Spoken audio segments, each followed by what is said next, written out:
Continuamos en Visto Bueno Radio. Imagínate. Gracias por seguir con nosotros. Son las 8 de la noche con 31 minutos. Bueno, ya nos metimos a un tema que no estaba programado, que resultó muy interesante. Yo nada más quisiera agregar ahí que más allá del aspecto jurídico que aquí conocen de sobra, ¿cuál es uno de los factores que más se le critica al gobierno de Felipe Calderón haber descuidado en su estrategia anticrimen? Precisamente la descomposición del tejido social. Sí. Y un fenómeno como el de la especulación inmobiliaria afecta precisamente al tejido social, porque esa gente que se hace de una vivienda a la mala y va a drogarse, o va a hacer tropelía y media, y tres peceros de ir y va a comer, no va a comer a su casa. Además, el caso paradigmático de la especulación de vivienda y de la descomposición lo tenemos muy presente, se llama Ciudad Juárez. La ciudad que durante meses fue durante años la ciudad más violenta del mundo. Tijuana. Y en mucho atendía al fenómeno de las maquiladoras, de la especulación de vivienda y después a una serie de malvivientes precisamente ocupando estos fraccionamientos. Entonces, pues, es una llamada de atención muy a tiempo. Ayer la nota que publica Reforma sobre la vivienda en Pachuca, hay que leerla y hay que tomarla en cuenta. Ahora, aquí hay dos errores en común. Una, por un lado, la falta de una planeación por parte del Estado en el tema de la construcción de vivienda, y por otra parte, quien se etiquetó como logro de gobierno federal la construcción de quién sabe cuántos miles de viviendas para el tema de Fobiste y para el tema del Infonavit. Entonces, bueno, aquí es un tema compartido entre la responsabilidad de gobierno estatal y la responsabilidad de gobierno federal, sin duda alguna. Pero mira, por también ejemplo, la concentración de la gente. Claro. Y el municipio también tiene que ver. Por ejemplo, tenemos que poner conurbación con el Estado de México. En Tizayuca hay una calle que la mitad del Estado de México y la mitad es de Hidalgo. Ajá. Y cuando estaba el Esaspo de procurador, La mitad es yo participaba. El Estado de México. La mitad de Hidalgo.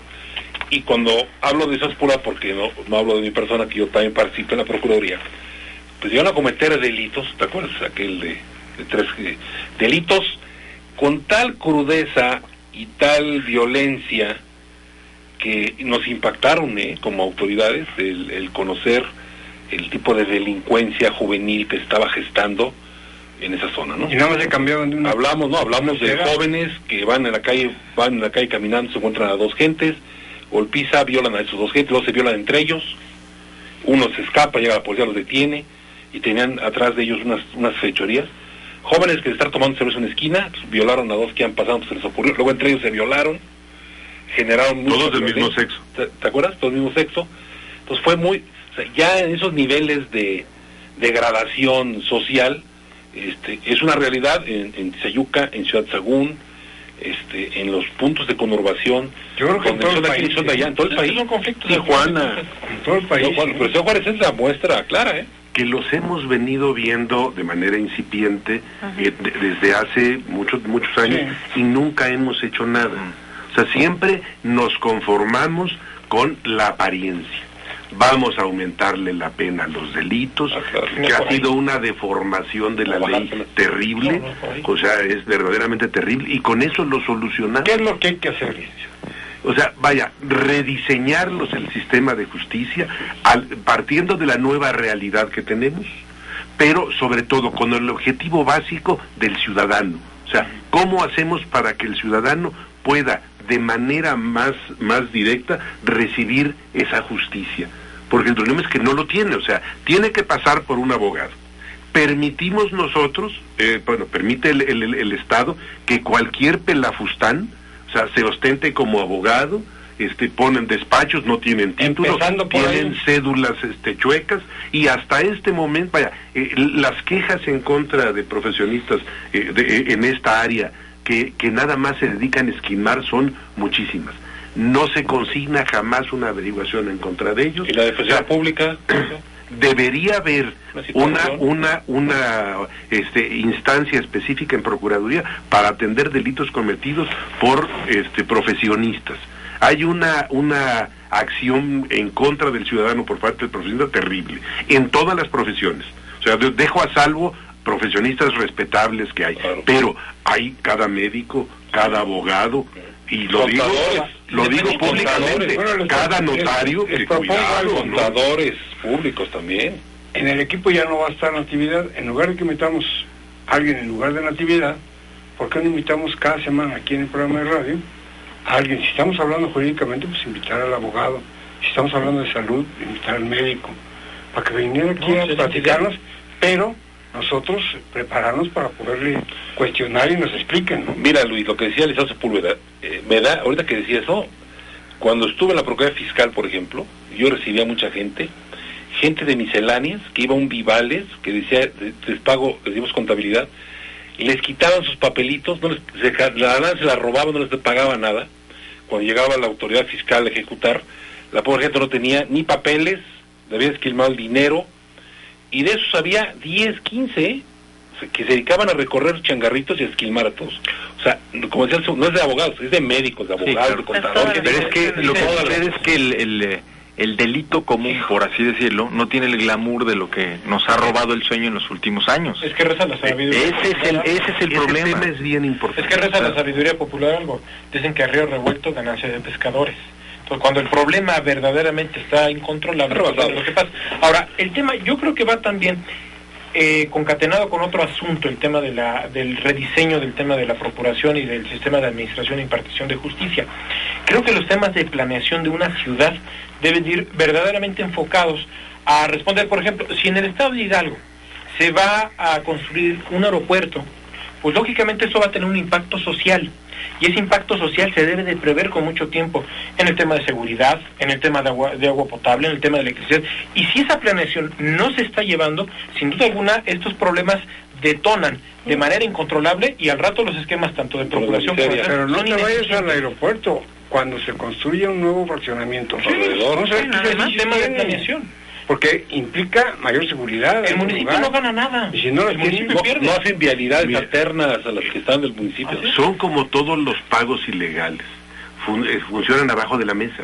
Así es. O sea, vaya, la prostitución, los bares y demás, o sea, hacen correr dinero abajo de la mesa. Sí, ahí está el tema de Walmart, ¿no? O sea, vaya. Como ha sonado en serie de los sobornos para poder... Pero la esencia está lo que es la realidad. Hay que hacer una reingeniería total, no se trata de reformar el sistema de justicia, una reingeniería de todo nuestro sistema de justicia de acuerdo a la realidad actual. Ya quedó más rebasado, más allá de lo que está. Son las 8 de la noche con 38 minutos, vamos a hacer una pausa. Recuerde, estamos en Visto Bueno Radio. No se desconecte de Visto Bueno Radio. No radio. Bueno, que sigue con nosotros, son las 8 de la noche con 40 minutos. Ya vamos a la parte final. A la parte final ya del programa. Pepe, imponte y vamos a platicar de alguna reforma. Bueno, paseo de la reforma puede ser. El paseo de la reforma puede ser. Bueno, yo creo que, vamos, no está totalmente desvinculado, porque si hay una reforma estructural en este país que es más de voluntad y de rediseño, es precisamente el tema de seguridad pública. Ahora, en lo que pinta para hacer la agenda legislativa en este año, yo estimo que la primera de las reformas estructurales pendientes tendría que ser la reforma hacendaria, porque nos va a dar la base de qué tan importante, qué tan de fondo y qué alcances le vas a dar a la reforma energética. Primero necesitas saber cuántos pesos va a haber para saber cuánto le sigues pidiendo a Pemex. Me parece interesante el hecho de que por primera vez en 2 sexenios se esté hablando de gastar capital político, es decir, de no ver la legitimidad política como un espejito, como un instrumento de vanidad con el cual se gobierna al estilo de Vicente Fox, claro. Al estilo de Vicente Fox. Y Calderón, que tenía, yo creo que muchas dudas sobre su propia legitimidad, ¿no? Sobre su persona. Sobre su persona. O no le gustaba verse al espejo. Entonces, el hecho de que se esté pensando en qué nos vamos a gastar la legitimidad del presidente y del nuevo gobierno, creo que de inicio es positivo.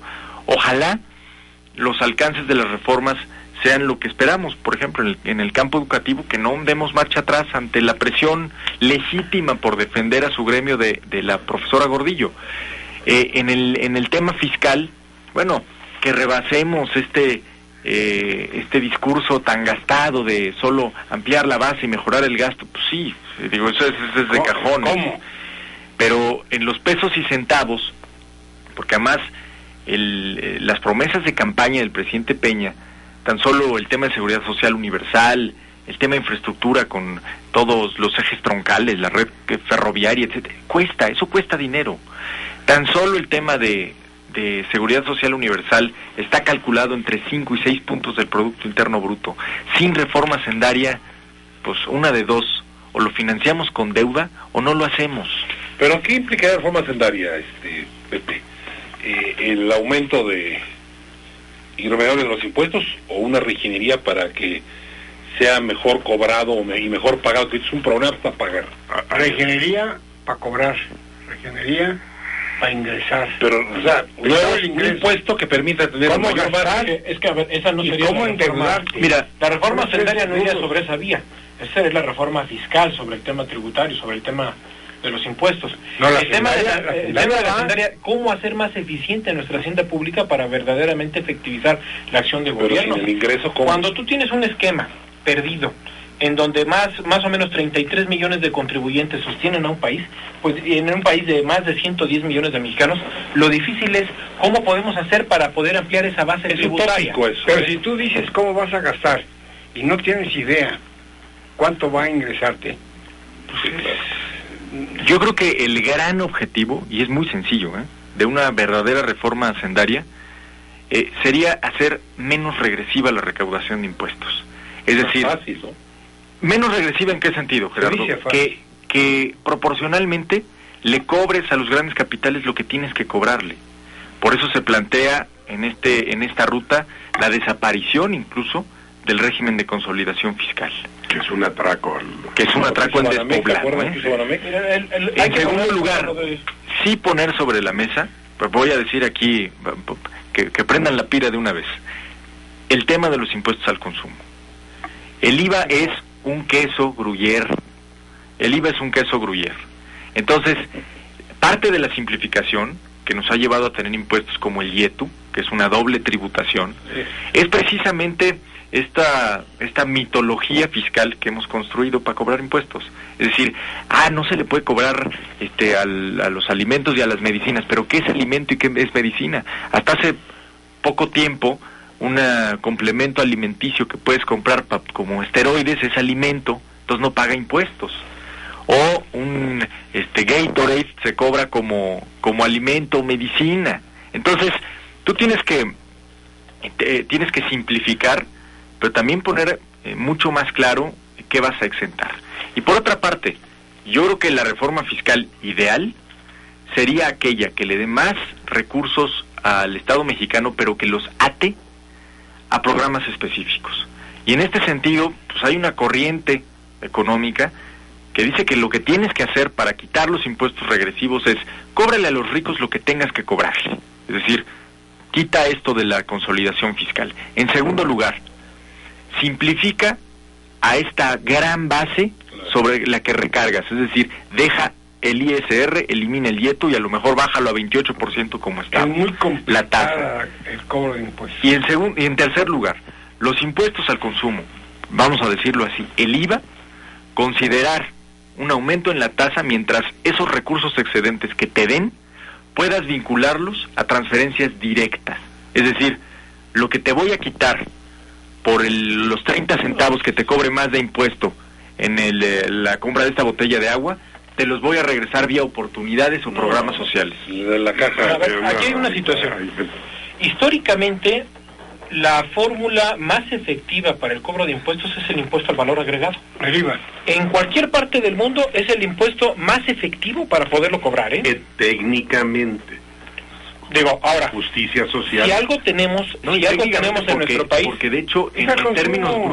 términos brutos en este país da más el ISR. ahora, aquí hay una situación, a ver, si tú le retiras el impuesto No, más el ISR. a lo que es, si tú le abres el impuesto a lo que es alimentos y medicinas, sin duda alguna va a subsistir de mejor manera el tema de la hacienda pública. Pero a ver, el problema en nuestro país es cuando tú tienes una serie de impuestos como el impuesto sobre productos del trabajo, el impuesto sobre la renta, el impuesto, el IETU, los impuestos bancarios. Es una serie de impuestos terribles en nuestro país que al final de cuentas lo que va generando es ese queso gruyere que justamente habla Pepe. Si lo que se busca es que todos paguemos, lo mejor es que todos estemos uniformados con un IVA que aunque posiblemente sea más caro, porque a ver, en países europeos casi va arriba del 30% el impuesto al valor agregado a diversos productos. Aquí en nuestro país está el 16%. Si eliminamos el subsidio a las gasolinas, si le eliminamos el subsidio a la energía eléctrica y verdaderamente se pague por el servicio que te está prestando el Estado, sin duda alguna, bueno, creo que nuestro país puede avanzar de mejor manera. Pudiera sonar muy Hoy le popular. preguntaron a Luis Videgaray que cuándo se va a dejar de deslizar el precio de la gasolina y dijo, va para largo. Sí. Claro, ¿Por qué? pero... Porque el abismo entre el precio real y el subsidiado. Sí, pero son muy chistosos cuando quieren subir, te refieres a precios internacionales. Pero cuando baja el petróleo no lo bajan, ellos se mantienen donde están. No es como Estados Unidos. Tienes ¿no? toda la razón, pero también hay que atender que el 52% del punto del PIB que gastamos en subsidiar la gasolina se van en la gente con mayores ingresos. Es lo que platicaba Pepe. Entonces, de eso se trata un impuesto regresivo, es decir, estás destinando una gran cantidad de recursos a gente que no lo necesita. Y eso en un país de tantas carencias, pues es imperdonable, ¿no? Entonces el reto es focalizar mejor los recursos, quitar donde tienes que quitar y ser más progresivo. Lo mejor Sí, se controla es el impuesto al valor, al consumo, que es el IVA. Así es. Y pagan todos, Yo creo que aquí tenemos Porque tú que compras quitar algo la y te de... cobran IVA y lo reportas. Yo creo que aquí hay que quitar la deformación esta. Yo sí estoy convencido que al ciudadano, a los mexicanos de más bajos ingresos, el meterles el IVA en alimentos y medicamentos les va a golpear y les Sí, va a por golpear supuesto. de manera grave. Sin embargo, Otro abuso de la medicina. tenemos que buscar la manera de que el ciudadano no tenga que sobrevivir con el subsidio de los útiles escolares, con el apoyo de mujeres, con el apoyo para los mayores de esto, algunos que me parecen verdaderamente graves. Esto de ponerle al predial a los 60 años, hay que hacerle un descuento especial por tener más de 60 años, los casatenienses más importantes de la ciudad, todos tienen más de 60 Que para años. algunos países es funcional. O En sea, Estados Unidos, por ejemplo, cuando tiene sí. un hijo, le dan la leche y hasta los pañales. Y tiene atención médica. Bueno, es que en algunos lugares es que donde son otros la tasa de nacimientos está tan deprimida, hasta les aplauden. O sea, hay porra y todo para que se animen, hay subsidio para que tengan. ¿Por qué meternos en la limosna? Digo, yo creo que tiene que ver con lo electoral. Ya fuimos generando una sociedad dependiente. Yo me opongo para eso, ¿De qué? Pues, se ve que ustedes no han cumplido los 60 No, años. yo ya los cumplí. ¿Y qué? Yo ya los cumplí, digo, pero sigue siendo incorrecto. Entonces, ¿por qué no generar mejores condiciones de vida para no tener que andar jugando a los Reyes Es Magos? el estado ideal. Digo, No, claro. pero es que yo creo que sí hemos concedido vía el asistencialismo lo que no hemos sabido generar desde el frente económico. Ese es el gran problema de este país. ¿Quieres acabar Todo con lo los queremos subsidios? resolver regalando cosas. Y lo peor es que en los últimos 10 años hemos atado obsequios del Estado hacia la gente por un sencillísimo factor que es el precio del petróleo. Ahí está el Entonces, problema. hoy México tiene atados programas sociales al precio del petróleo. Entonces, pues ojalá Dios nos permita Pero esa es la ver un política precio del del petróleo gobierno. superior a los $100 por muchos años más. Pero el problema está que se nos revierte en contra porque muchos de los pero esa es la ingresos de política cómo de la subimos los política suben. oficial. La política Esa es oficial de una- este todas las gobierno muchas que importaciones sucedió, que tienen que ver con el aumenta petróleo, el precio del petróleo, suben el automáticamente. 110%. Entonces también nos pega por ese lado, ¿no? Por ejemplo, a ver, si vemos tras ese enfoque que analiza Niceo Sepúlveda, por ejemplo, el tema del programa de 70 y más, pues hoy ya no se llama 70 y más, hoy 65 y más. Entonces ya le bajas la cobertura de edad para que puedas ampliar tu base y la aumentas. Como vas a tener una base al mayor. mes. Y ahora la Una gente fila de espera. 5 horas. La gente lo espera. Ah, no, a la gorra se acostumbra a todos. La gente que Eso tiene está sus tierras, científicamente ellos esperan su apoyo de comprobado. ti. En el Distrito Federal, el apoyo que daban o dan, ¿Dan todavía? pues es un apoyo que la gente lo salva, ¿eh? Y esa es la base La deformación de esto, ¿no les dábamos pro campo a los narcos?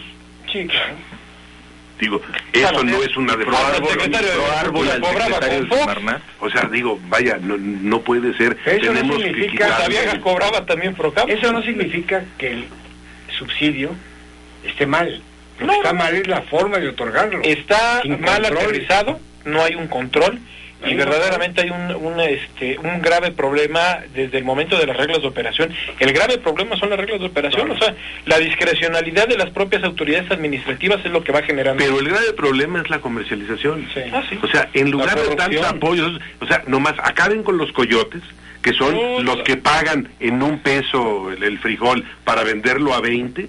O sea, en todos estos épocas, por ejemplo, viene la Cuaresma, al pescador le siguen pagando lo mismo, los mismos sueldos de hambre. O el precio de hambre por lo que pesca, y el que se llena la bolsillo es el gordo del medio. O sea, el que decide ahora no vendemos más que 200 pesos el kilo, y háganle como quiera. Las flores, el Día de las Madres, o sea, decidimos robar públicas y abiertamente, y le ponemos, multiplicamos el precio. Aquí habemos tres gorditos. ¿Qué gordo le está hablando? No toco más las rancheras, ¿no? Pero sí, por ejemplo, lo vimos con el huevo. Sí, No y había ahí ninguna está, y no razón. baja. El año pasado en Estados Unidos, ¿cuántas Ya se toneladas quedó. de maíz compró? ¿Quién sabe quién hasta este momento? No ha dicho, pero son millones de toneladas de maíz que seguramente van a venir a parar al país y que sin duda alguna va a generar una especulación y va a encarecer el precio del maíz. Y luego la política social que nos heredaron los gobiernos panistas fomenta la natalidad, porque en función de cada hijo les dan los recursos que les No, dan. ya no. Sí, ahí es donde que te iba a decir. ¿Ya cambió? Que ya las reglas de operación detuvieron qué eso, bueno. porque hasta hace 3 años Fomentaban. el programa de oportunidades le daba más que por hijos cada tengas, hijo que más te tuvieras daban. te daban un dinero. Entonces, haciendo patria. pues todo el mundo haciendo Ahora, país. déjenme decirles algo. Creo que contra todos los mitos y los pronósticos, los programas de transferencia directa en este país en los últimos 15 años han funcionado. Es decir, a partir de la crisis de 94-95, los programas Solidaridad Procampo, Oportunidades, ¿cómo se llamó con Fox? Oportunidades, ¿no? Igual Fox, se creó, también se el quedó. Progreso pasó por oportunidades. La verdad es que para muchas familias hoy sí somos de importantes. la época priista. Así es. Que hasta terminó con Cedillo, Les son Fox lo agarra y lo importantes cambia de nombre. porque grandes sectores en el campo son totalmente improductivos, porque no te conviene. O sea, te pones Pero- a sembrar cualquier cosa pero a ver- y trabajas para el especulador. Pero yo creo que tampoco los programas sociales han sido efectivos. Cuando ves la brecha de pobreza en este país, que se ha incrementado, sin duda alguna te estás dando cuenta que a esa base a la que van enfocados los programas sociales, no le estás ayudando, no le estás beneficiando, y cuando en el sexenio anterior tuviste más de 11 millones de mexicanos que se sumaron a esos esquemas de pobreza Déjame extrema. decirte por qué sí. Eso lo arreglamos, cambiamos el parámetro para contarlos y los libramos. Los últimos dos deciles de ingreso de este país gastan el 70% de su ingreso en alimentación, es decir, todo lo que ganan. Entonces, para ese nicho quitarles el apoyo alimentario es No, eso no es condenarlos. No. Los que se suman a la brecha de pobreza son los que están en esta franja de que parece que la van a superar en los indicadores que miden cómo anda el tema de la pobreza alimentaria, de vivienda, de transporte, de capacidades, etcétera, y una variación en los precios, por ejemplo, del arroz o del frijol o del huevo, te los regresan a la pobreza. Eso fue lo que nos pasó en 2008. Eso fue lo que nos pasó con 6 millones de mexicanos. Lo que debe alertarnos es la fragilidad con la que muchos mexicanos que consideramos están superando la pobreza, se encuentran en la realidad. Están a 3 o 4 pesos en el precio del arroz para regresar a ganar poquito más de 20 pesos Y diarios. tú le quieres meter IVA al arroz también. Y también los empresarios, ¿no? Pero a ver, le metes el Deben IVA, ya- pero cuando tú controlas la inflación de tu canasta básica, que es lo que ha pasado en este país, que productos de la canasta básica se han encarecido en casi el 400%, digo, pues es brutal. Le pegas justamente a la economía de los más desprotegidos. Sí, pero también hay, desde ese punto de vista, ¿para qué te preocupa el IVA? Nomás con lo que le aumentan los comerciantes ya te Un kilo de mataron, ¿no? 900 gramos. Lo que le aumentan Los y le empresarios bajan pagan los salarios de precios, hambre. los costos. Pues es lo mismo. Pero al final Los buen el fin. IVA va sobre el consumo. Sí. Si tú consumes mucho, pues pagas Ese mucho. es el impuesto más efectivo para poderlo cobrar en este país. Mira, Pachuca, tenemos universidades que gastan los papás $1 millón en que su hijo estudie admisión de empresas, y se van a ganar 5,000 pesos mensuales porque la empresa hidalguense no paga 5,000, 6,000 pesos a un egresado de una carrera universitaria. Y con maestría a lo mejor pagan 7,000 pesos. Yo no creo que sea un problema de Pachuca, es un problema nacional. Entonces, es un problema nacional. No tiene una relación. También los empresarios deben dejar de tener parámetros de utilidad tan amplias y obligarles a que mejoren los ingresos de sus gentes. Porque cuando tú en tu país te dedicas, abres tu bandeja de correo electrónico y te llegan estas publicidades de cualquier empresa, lo primero que te están hablando para profesionalizarte es a los contadores cómo puedes evadir más impuestos en este país. O sea, la profesión efectiva de los contadores en este país es cómo puedes evadir impuestos sin pagarlos y sin reportarlos y se avientan unas ingenierías impresionantes. No, en serio, es increíble la manera como se experimentan en cada reforma de ley que hacen. Inmediatamente sale un curso para ver cómo poder brincar esa reforma. Que es muy difícil pagar impuestos en México. Totalmente. O sea, porque aparte es muy pequeña la base tributaria. Es un galimatías pleno el tema de decir cuánto ingresaste al año y repartirlo en los impuestos es complicado, es fácil. Pero bueno, yo creo que yo quiera pagar mucho, pero sí es complicado, ¿no? El tiempo está terminado, son las 8 de la noche con 58 minutos. Ingeniero, muchas gracias, buenas noches. Feliz año a todos. Licenciado Sepúlveda, licenciado Gerardo, Roberto Rico, José Luis Santos. Muchas gracias a usted que nos hizo favor de sintonizarnos hoy lunes. Le esperamos el próximo lunes en punto de las 8 en una mesa más de diálogo y análisis de Visto Bueno Radio. Que tenga excelente inicio de semana.